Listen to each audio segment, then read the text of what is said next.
కంబోజి శ్రీమతి అని నేను మంత్రి పురపాలక సంఘం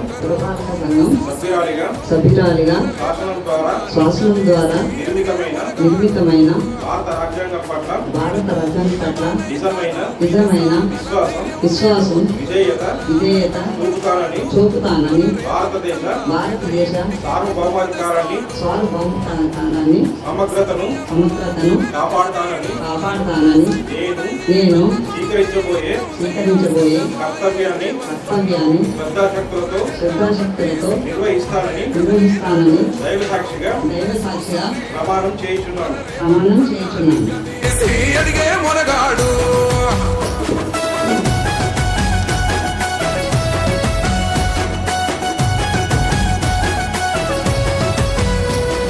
దడులెన్ని జరిగిన గాని దడువలేదు రేవంతన్నా గంతకంతా ఎత్తుకు ఎదిగాడు.